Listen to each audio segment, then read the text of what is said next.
आज हम general science के क्वेश्चन करने वाले हैं जो बहुत इंपॉर्टेंट होते हैं और सारी एग्जाम्स में यही क्वेश्चन है जो रिपीट होते रहते हैं।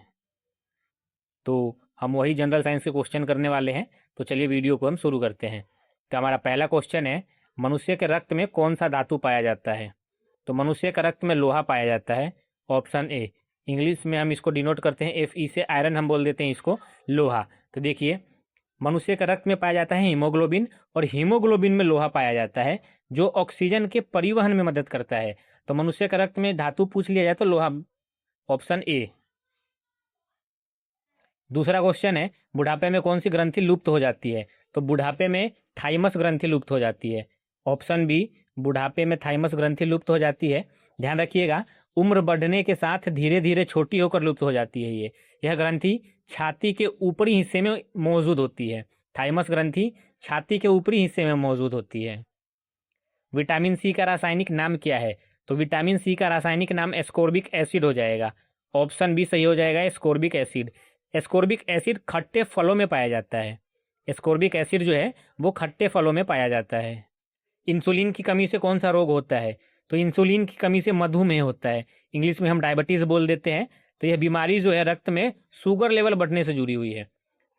रक्त में शुगर शुगर लेवल बढ़ जाएगा तो डायबिटीज हो जाएगा, जिसे हम मधुमेह कहते हैं। तो सही जवाब ऑप्शन डी हो जाएगा, मधुमेह। ध्वनि की तीव्रता मापने की इकाई क्या है?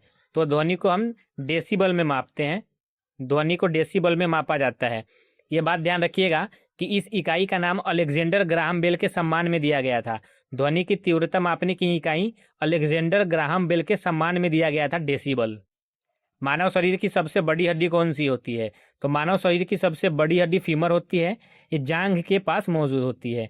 फीमर हड्डी जो जांघ के पास मौजूद होती है, ये मानव शरीर की सबसे मजबूत हड्डी भी होती है, ऑप्शन सी। प्रकाश वर्ष, इंग्लिश में जिसे लाइट ईयर बोलते हैं, ये किसकी इकाई है? तो प्रकाश वर्ष दूरी की इकाई हो जाएगी।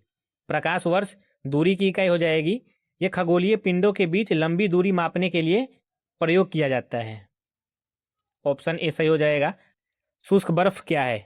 ड्राई आइस क्या है? तो ड्राई आइस है ठोस कार्बन डाइऑक्साइड। ध्यान रखिएगा, जब कार्बन डाइऑक्साइड को जमाकर ठोस बनाया जाता है तो इसे शुष्क बर्फ बोला जाता है, यानी कि ड्राई आइस। सही ऑप्शन हो जाएगा, ऑप्शन नंबर सी। दूध की शुद्धता किस यंत्र से मापी जाती है? तो दूध की शुद्धता की बात की जाए, ये लैक्टोमीटर से मापा जाता है।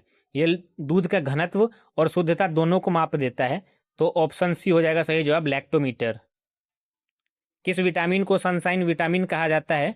तो सनसाइन में आ गया सन, सन यानी सूर्य, और सूर्य से हमें विटामिन डी मिलता है। तो विटामिन डी को ही सनसाइन विटामिन कहा जाता है, ऑप्शन ए। विटामिन डी को सनसाइन विटामिन कहा जाता है। मानव शरीर में कुल कितनी हड्डियां होती है? तो मनुष्य के शरीर में कुल 206 हड्डियां होती है, ऑप्शन डी 206। विटामिन ए की कमी से कौन सा रोग होता है? तो विटामिन ए की कमी से रतौंधी होता है, यानी कि नाइट ब्लाइंडनेस, रात में कम दिखता है, ऑप्शन बी। विटामिन ए की कमी से रतौंधी हो जाता है। पानी का रासायनिक सूत्र क्या है? तो पानी का रासायनिक सूत्र H2O हो जाएगा, जिसमें हाइड्रोजन का 2 अणु और ऑक्सीजन का 1 अणु मौजूद होता है। तो पानी का रासायनिक सूत्र हो जाएगा H2O, ऑप्शन डी। किस यंत्र से भूकंप की तीव्रता मापी जाती है? तो भूकंप की तीव्रता की बात की जाए तो ये सिस्मोग्राफ से मापा जाता है, ऑप्शन डी। भूकंप की तीव्रता सिस्मोग्राफ से मापा जाता है। पृथ्वी के लहरें और भूकंप के झटकों को भी रिकॉर्ड करता है ये पृथ्वी के लहरों और भूकंप के झटकों को भी रिकॉर्ड कर लेता है। ये रिक्टर पैमाने पर भूकंप की तीव्रता मापी जाती है। कौन सा पैमाना? तो रिक्टर पैमाना। रक्त का थक्का जमाने में कौन सा विटामिन सहायक है? विटामिन की बात की जाए तो विटामिन के रक्त के थक्का जमाने में सहायक या फिर सहायता करता है। कोशिका की आत्महत्या की थैली, जिसे सुसाइड बैग किसे कहते हैं? तो कोशिका की आत्महत्या की थैली लाइसोसोम को कहा जाता है, ऑप्शन सी। आत्महत्या की थैली कहा जाता है लाइसोसोम को।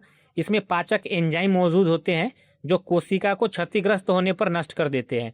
जो जो कोशिका क्षतिग्रस्त हो गया उसको नष्ट कर दिया जाता है। हंसाने वाली गैस, लाफिंग गैस का रासायनिक नाम क्या है? तो हंसाने वाली गैस का रासायनिक नाम हो जाएगा नाइट्रस ऑक्साइड, ऑप्शन सी, जिसको N2O बोलते हैं। N2O यानी नाइट्रस ऑक्साइड हंसाने वाली गैस यानी कि लाफिंग गैस कहलाता है। मानव शरीर का रक्त बैंक किसे कहा जाता है? तो मानव शरीर का रक्त बैंक कहा जाता है प्लीहा को, स्प्लीन को, ऑप्शन सी। वायुमंडल में सबसे अधिक मात्रा में कौन सी गैस पाई जाती है? वायुमंडल में सबसे अधिक नाइट्रोजन पाई जाती है 78%, इसके बाद ऑक्सीजन 21%, तो सबसे अधिक नाइट्रोजन।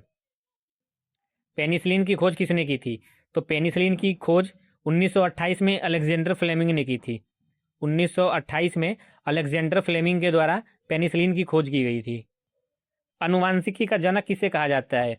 तो अनुवांशिकी का जनक ये ग्रेगर जॉन मंडल को कहा जाता है। ग्रेगर जॉन मंडल के, इसने मटर के पौधों पर अपना एक्सपेरिमेंट किया था, तो ऑप्शन ए सही हो जाएगा। कौन सा अंग इंसुलिन स्रावित करता है? इंसुलिन अग्नाशय स्रावित करता है, पैनक्रियाज इंसुलिन स्रावित करता है, ऑप्शन ए। रेबीज के टीके की खोज किसने की थी? तो रेबीज कुत्ते के काटने से होती है और इसे ये लुई पास्चर ने किया था। लुई पास्चर ने रेबीज के टीके की खोज किया था। रेबीज और एंथ्रेक्स के टीके का खोज लुई पास्चर के द्वारा ही किया गया था। एंथ्रेक्स, रेबीज और एंथ्रेक्स, ये दोनों लुई पास्चर के द्वारा किया गया। रक्तचाप मापने वाला यंत्र कौन सा है? ब्लड प्रेशर कौन सा मशीन से मापा जाता है? तो ब्लड प्रेशर हम स्फिग्मोमैनोमीटर से मापते हैं, ऑप्शन सी। स्फिग्मोमैनोमीटर से ब्लड प्रेशर मापा जाता है। पित्त का उत्पादन शरीर के किस अंग में होता है? तो पित्त का उत्पादन जो होता है वो लीवर में होता है, यकृत में होता है, ऑप्शन डी। शुद्ध जल का पीएच मान कितना होता है? तो शुद्ध जल का पीएच मान होता है 7। ये न्यूट्रल रहता है, ना तो एसिडिक रहता है और ना ही बेसिक रहता है, ना ही बेस और ना ही एसिड। तो शुद्ध जल जो है वो 7 होता है, न्यूट्रल पे। गोबर गैस में मुख्य रूप से कौन सी गैस पाई जाती है? तो गोबर गैस में मीथेन पाई जाती है। मीथेन CH4, ये हो गया मीथेन का फॉर्मूला CH4। ध्यान रखिएगा 55 से 70% हिस्सा मीथेन का होता है। गोबर गैस में 55 से 70% हिस्सा जो है वो मीथेन का होता है। सबसे भारी धातु कौन सी है? सबसे भारी धातु ओस्मियम है। इसका घनत्व अधिक होने के कारण ये भारी होता है, तो ऑप्शन बी सही हो जाएगा। सूर्य में ऊर्जा का स्रोत क्या है? सूर्य में ऊर्जा का स्रोत नाभिकीय संलयन है, न्यूक्लियर फ्यूजन। नाभिकीय संलयन, संलयन यानी कि फ्यूजन, और विखंडन यानी कि फिजन, FISSION, फिजन। तो हमारा सही जवाब हो जाएगा नाभिकीय संलयन। सूर्य में ऊर्जा का स्रोत नाभिकीय संलयन होता है। स्वस्थ मनुष्य के शरीर का तापमान कितना होता है? तो अगर सेल्सियस में बात की जाए तो ये 37 डिग्री सेल्सियस होता है, लेकिन अगर आपको 36.9 डिग्री दिख जाए तो अप्रोक्स यही, तो सही तो यही होगा, सही होगा 36.9 डिग्री सेल्सियस, लेकिन अप्रोक्स में हम 37 डिग्री सेल्सियस कर देते हैं। अगर आपको कहीं 36.9 डिग्री भी दिखे और 37 भी दिखे तो हम 36.9 डिग्री ही सही लगाएंगे, 37 डिग्री नहीं लगाएंगे।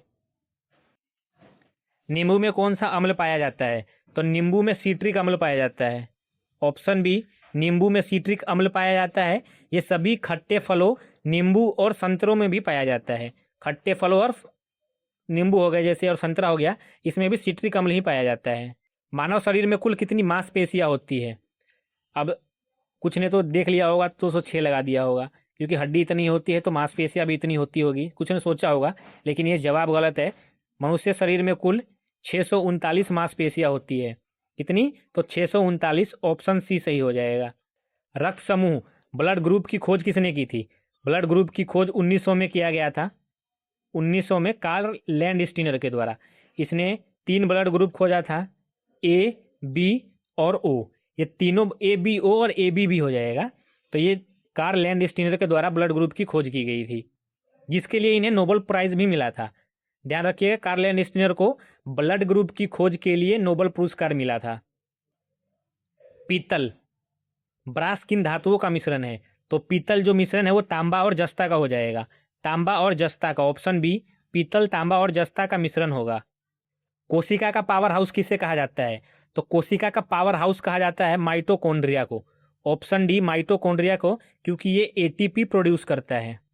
ATP प्रोड्यूस करने के कारण माइटोकॉन्ड्रिया को कोशिका का पावर हाउस कहा जाता है। ध्वनि की गति सर्वाधिक किसमें होती है? तो ध्वनि की गति सर्वाधिक होती है स्टील में। देखिए ये कोई बोल रहा होगा निर्वात में, निर्वात में बिल्कुल भी नहीं होती है, निर्वात में होती ही नहीं है ध्वनि की गति। सबसे पहले होता है वो सॉलिड में, चाहे वो लकड़ी हो जाए चाहे फिर स्टील हो जाए, तो सॉलिड में होगा। तो सॉलिड, ये निर्वात तो नहीं है, वैक्यूम तो नहीं होगा ना, तो वैक्यूम में होती ही नहीं है। तो ध्यान रखिएगा कि ध्वनि की गति ये स्टील में ही होती है, इस्पात में। इंसुलिन किस बीमारी के उपचार में प्रयोग किया जाता है? तो इंसुलिन की बात की जाए तो ये मधुमेह, जिसे डायबिटीज कहते हैं, उसमें उपचार में प्रयोग किया जाता है। ऑप्शन बी सही हो जाएगा। मानव शरीर की सबसे बड़ी ग्रंथि कौन सी है? तो मानव शरीर की सबसे बड़ी ग्रंथि लीवर हो जाएगा, यकृत। मानव शरीर की सबसे बड़ी ग्रंथि यकृत हो जाएगा, ऑप्शन सी। विटामिन डी का सबसे अच्छा स्रोत क्या है? तो विटामिन डी हमें सूर्य से मिलता है, तो विटामिन डी का अच्छा स्रोत सूर्य ही होगा, ऑप्शन डी सूर्य। आयोडीन की कमी से कौन सा रोग होगा? तो आयोडीन की कमी से घेंघा रोग हो जाता है, जिसे गोइटर कहते हैं। आपने गले में देखा होगा, गला सूज जाता है, तो उसे ही कहा जाता है घेंघा यानी गोइटर। वायुमंडलीय दाब, एटमॉस्फेरिक प्रेशर किस यंत्र से मापा जाता है? तो वायुमंडलीय दाब ये बैरोमीटर से मापा जाता है, ऑप्शन डी बैरोमीटर से मापा जाता है। सर्वदाता रक्त समूह यानी यूनिवर्सल डोनर कौन सा रक्त समूह होता है? तो ये होता है यूनिवर्सल डोनर ओ नेगेटिव। ओ तो होता ही है, लेकिन ओ नेगेटिव होता है। इसमें एंटीजन नहीं होता है मौजूद, इसमें एंटीजन मौजूद नहीं होता है, इसलिए यूनिवर्सल डोनर ओ नेगेटिव को कहा जाता है। मानव शरीर में जल की मात्रा कितनी होती है? तो मानव शरीर में जल की मात्रा 60 से 80% तक होती है, ऑप्शन डी 60 से 80% तक। किस विटामिन में कोबाल्ट पाया जाता है? कोबाल्ट की बात की जाए तो ये विटामिन B12 में पाया जाता है, जिसका रासायनिक नाम साइनोकोबाल्मिन है। साइनोकोबाल्मिन विटामिन B12 को कहा जाता है, जिसमें कोबाल्ट मौजूद होता है। पेंसिल में प्रयुक्त काला पदार्थ क्या होता है? तो पेंसिल में ग्रेफाइट मौजूद होता है, ऑप्शन ए ग्रेफाइट मौजूद होता है पेंसिल में। मलेरिया रोग किस परजीवी के कारण होता है? तो मलेरिया प्लाज्मोडियम के कारण होता है। मलेरिया प्लाज्मोडियम नामक प्रोटोजोआ के कारण होता है, ठीक है। मलेरिया प्लाज्मोडियम नामक प्रोटोजोआ के कारण होता है। विद्युत धारा, इलेक्ट्रिक करंट मापने की इकाई क्या है? तो विद्युत धारा को एम्पियर में मापा जाता है, ऑप्शन बी विद्युत धारा को एम्पियर में मापा जाता है। ये रहा आपका सवाल, जो कमेंट सेक्शन में आपको बताना है। सबसे छोटा पक्षी कौन होता है? कमेंट सेक्शन में जरूर बताइएगा कि सबसे छोटा पक्षी जो है वो कौन होता है। और वीडियो अच्छी लगी हो तो लाइक शेयर सब्सक्राइब जरूर कीजिए।